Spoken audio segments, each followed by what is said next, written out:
दोस्तों एक बहुत बड़ा डिबेट बंगाल में और पूरे देश भर में ये चल रहा है कि बीजेपी की सरकार बंगाल में खास करके गरीब हॉकर्स को उनकी दुकानों को तोड़ा जा रहा है। और गरीब अब क्या करेगा, ये एलिगेशंस लगाए जा रहे हैं कि गरीब के पेट पे लात क्यों मारी जा रही है। कुछ हॉकर्स का बयान ये है कि हम तो बीजेपी की सरकार को लाए थे कुछ अच्छा सोचकर, लेकिन अब ये हो रहा है हमारे साथ जो वो ये है कि सरकार हम ही को हमारे जगह से निकाल बाहर कर रही है। अब गरीबों की जब भी राजनीति होती है या गरीबी के इशू को एनकैश करके जो राजनीतिक दल, खास करके वामपंथी जो दल हैं, वो हमेशा से बंगाल में ऐसे इमोशनल इश्यूज को इस्तेमाल करते हैं। They encash these issues for their vote bank. वरना किसी भी सभ्य जगह पे, एक सिविलाइज्ड जगह पे इलीगैलिटीज का कोई स्थान नहीं होना चाहिए था। बंगाल की सरकार 1977 से लेकर के 2011 तक वामपंथियों के अंडर में थी, उनके पावर के अंडर थी। अगर वामपंथी चाहते कि ये जो हॉकर्स है इनको रेगुलेशन के अंदर लाना, इनको कुछ नियमों के अनुसार बांधना, एक रिफॉर्म्ड तरीके से धंधा पानी चलाने की जो कोशिश है, अगर वो करते तो आज ये दिन देखना ना पड़ता।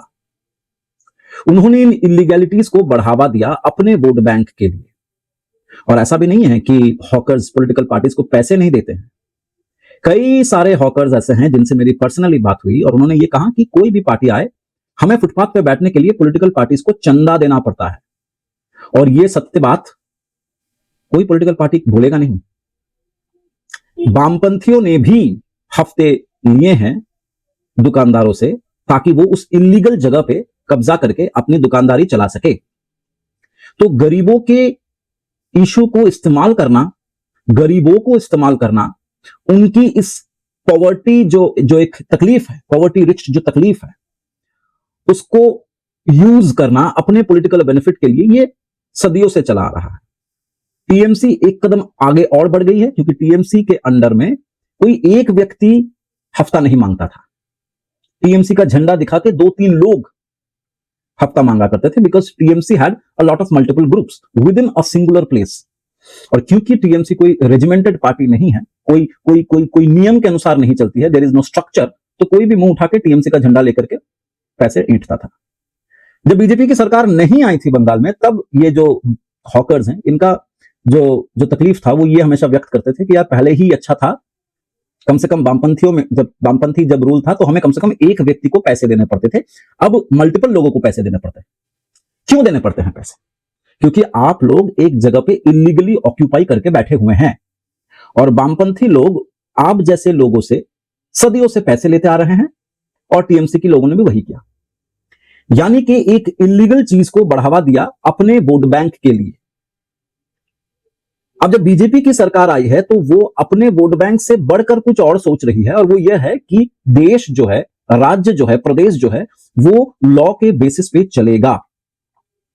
मैं यहां पे आपसे 2-3 सवाल पूछना चाहता हूं, खास करके हमारे राज्य के जो वामपंथी नेता हैं, जो युवा नेता हैं, जिसको आप लोग हमेशा टीवी पे चर्चा करते हुए देखते हैं। मुझे आप बताइए कि हॉकर्स के लिए जो प्रोटेक्शन लॉ है, जो 2014 में लागू किया गया था, इनफैक्ट पहली बार बनाया गया था, आप लोगों ने ये पहल क्यों नहीं की? क्यों आप लोगों ने हॉकर्स के अधिकारों के लिए कोई लॉ नहीं बनाया या कभी उनके राइट्स के बारे में सोचा ही नहीं? दूसरी बात, क्या किसी को भी पब्लिक लैंड पे जोर जबरदस्ती अधिकार लेने का या कब्जा करने का अधिकार है? क्या फुटपाथ आम लोगों के लिए नहीं है? क्या फुटपाथ को भी राजनीति में कन्वर्ट करना चाहती है वामपंथी लोग?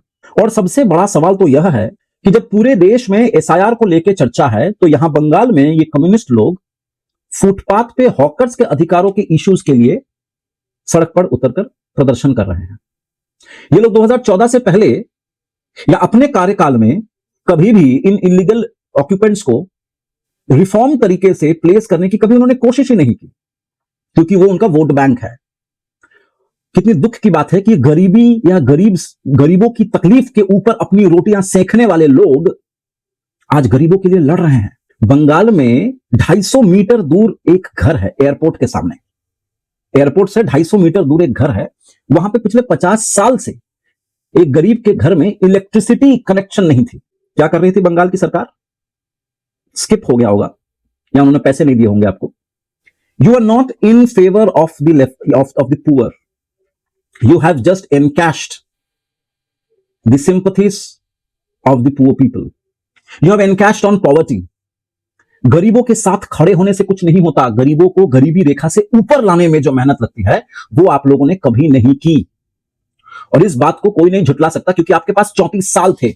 मुझे आप बताइए कि 1971 में बंगाल, या प्रिसाइसली बोलूं तो कोलकाता या कलकत्ता उस समय का, पूरे देश में नंबर 1 स्थिति पे था in terms of economy, in terms of socio and cultural aspects. आप मुझे बताइए तो 34 साल के बाद कलकत्ते का रैंक इतना नीचे क्यों गिर गया? क्यों सारे इंडस्ट्रियलिस्ट कलकत्ता छोड़ के चले गए?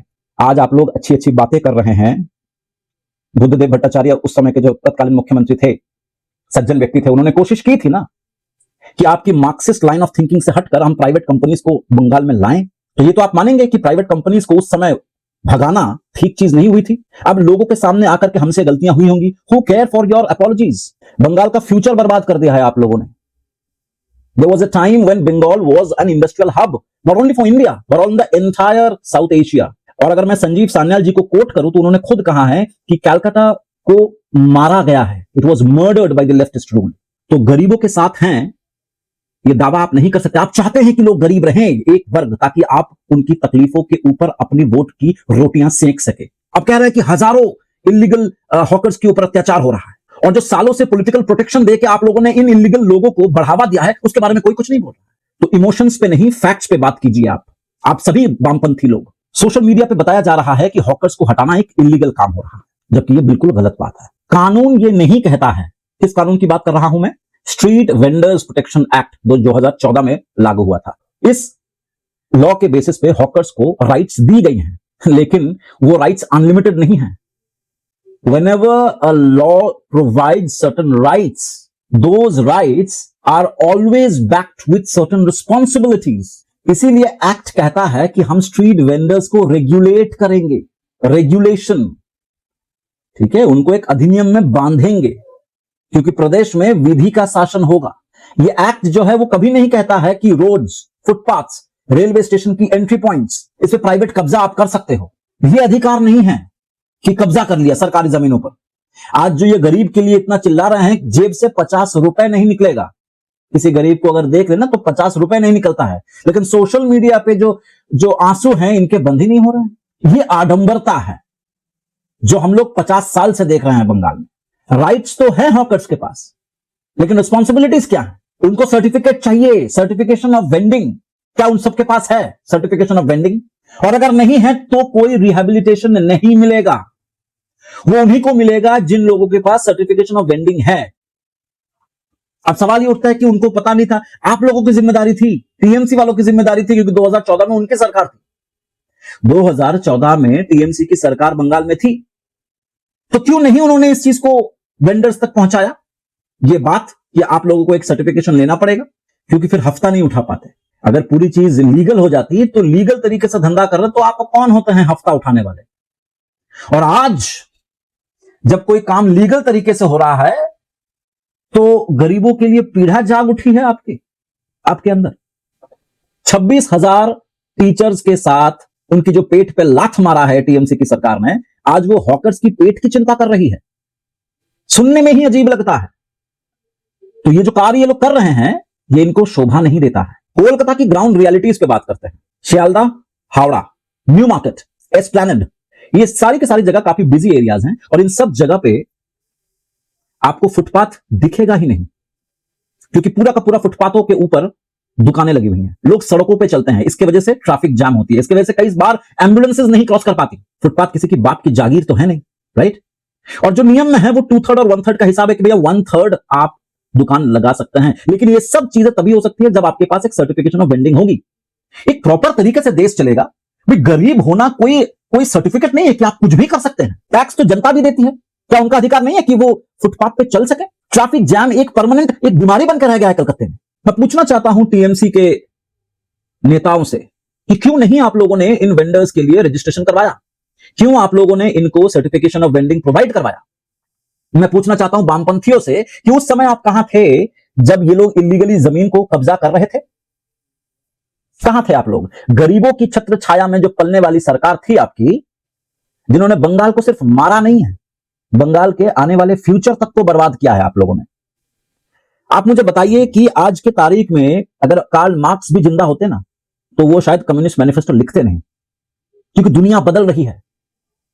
बहुत साल पुरानी एक इंटरव्यू में तत्कालीन चीफ मिनिस्टर ज्योति बासु ने हार्ड टॉक एक शो में करण थापर को इंटरव्यू में कहा कि Marxism is a science because it changes with time.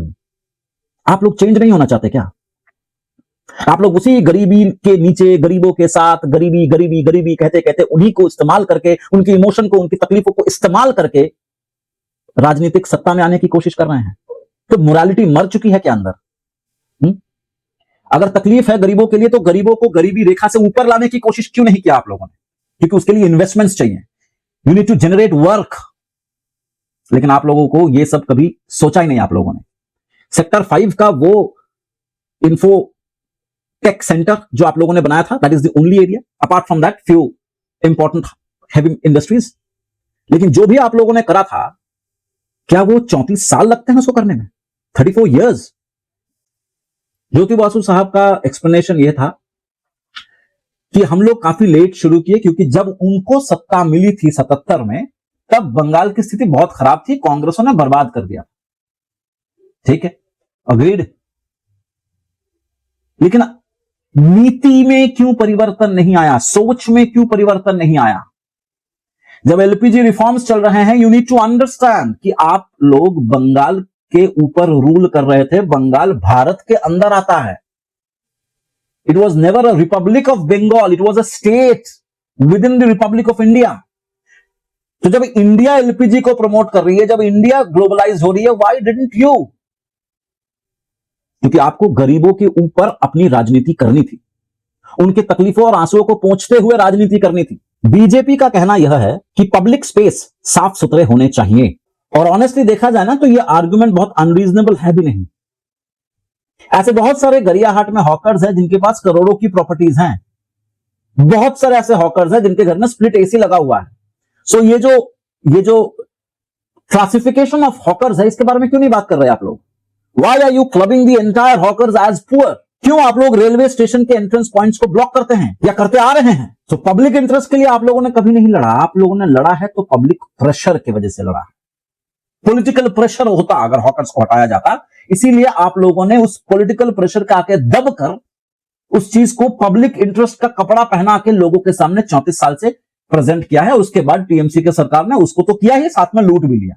सबसे बड़ा दोस्तों सवाल यह है कि क्या इलीगल ऑक्यूपेशन को गरीबी के नाम पे परमानेंट लीगल स्टेटस दिया जा सकता है? अगर आज फुटपाथ पे कब्जा किया है गरीबी के नाम पे, तो कल शायद रोड पे भी कब्जा कर लें। तब क्या करेंगे? तो कानून इमोशन से नहीं चलता है, कानून रूल्स एंड रेगुलेशंस पे चलता है। आप लोग केस करिए, 2014 के एक्ट के ऊपर केस करिए, ये केस करिए और कहिए कि जो लॉ है वो लॉ बायस्ड है। करिए केस। अब मुद्दा यह है कि क्या हॉकर्स को अल्टीमेटली हटाकर रिहेबिलिटेट किया जाएगा? बिल्कुल किया जाएगा जी, बिल्कुल किया जाएगा। यदि किसी हॉकर के पास एक लीगल पेपर है तो उनका रिहेबिलिटेशन होना बनता है एज पर लॉ। लेकिन अगर नहीं है तो उनको ये गद्दी, अपना ये जो साम्राज्य है जो उन्होंने फैला कर रखा है, इसको बंद करना पड़ेगा। क्योंकि सरकार नियम से चलेगी। और जो वामपंथी ये कहते हैं कि केएफसी वाले खोल सकते हैं रेलवे स्टेशन पर, डोमिनोज खुल सकता है, मतलब बड़े हॉकर्स अलाउड हैं, छोटे हॉकर्स अलाउड नहीं है। बड़े हॉकर्स के पास लाइसेंस है। आप सवाल पूछिए कोर्ट में जाकर के कि अगर बड़े हॉकर्स के पास लाइसेंस है तो हम लोगों को डिनाई क्यों किया गया है लाइसेंस से? आप पूछिए सवाल। प्रदर्शन करके, इमोशन को बटोर बटोर कर बंगाल के फ्यूचर को बर्बाद नहीं करने दिया जाएगा। इसी सबमिशन के साथ मैं इस वीडियो को समाप्त करता हूं। आशा करता हूं कि जो मैं कहना चाहता था वो आप लोगों तक पहुंचा होगा, मेरे व्यूअर्स तक पहुंचा होगा। मिलते हैं अगले वीडियो में एक नए मुद्दे के साथ। नमस्कार।